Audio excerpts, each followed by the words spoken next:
sandali, masyado naman nilang pinipiga yung Vice Ganda versus Bibi Gandang Hari. Oh, bakit? Di ba pati na sila?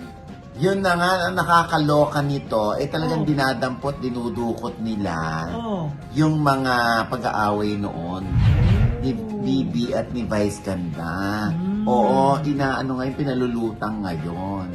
Bakit? Ayun nga. Sandali, Loy. Oh. Para ang nagpapalabas niyan yung ibang mga BBS lang. Ay, grabe ka naman, Oliver Carney. Feeling ko lang ha. Yung Oo, yun din ang feeling ko. Oo nga, hindi nga. Kaya nga, huwag nyo na ilabas yan. Talagang patis ko pati yung dating mukha ni Vice.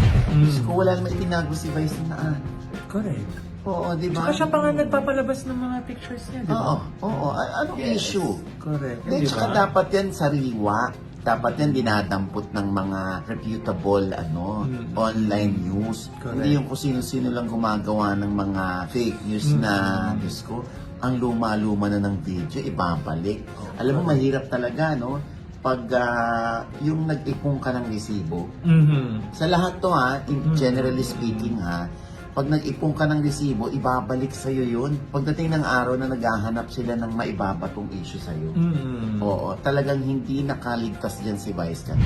At kahit yung ibang artista, di ba? Yun yung naka-move on na yung mga tao sa mukha ng mga nagpa-enhance, hindi ba? Babalik pa rin nila yung dati. Yung akala mo kagaganda nila. No? Yung mga ganyan. Oo, wag na. So, Ay, teka lang, speaking of babalik. Bumalik na si MC tsaka si Lassie sa Showtime. oo nga, bumalik na sila.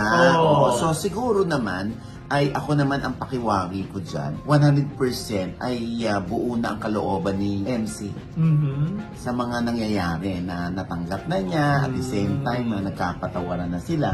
Yes. At the same time ay bumalik na uli at ibinalik na ulit yung friendship. Yung closeness, di ba? So bumalik na sila. In fairness naman, dati pa, ay talaga naman may I-call lagi yung staff o yung production staff ng It's Showtime sa kanya. Pina-follow up si MC kung kailan nahanda yung kanyang loob na bumalik. Kumbaga, tiniming lang ni MC na okay na 100% ang kanyang loob. Teka, hindi ba nag-design si MC? Hindi ba nag-design siya? Yun ang bali-balita noon. At yun, syempre, hindi naman na nakarating sa atin. Oo. Oo. Pero, sabi ko nga, di ba, generally speaking, people change. Yeah. Even their decisions, even their emotions. Di ba? Kumbaga, constant yan. Gusto mo yung constant? Di ba? Oo.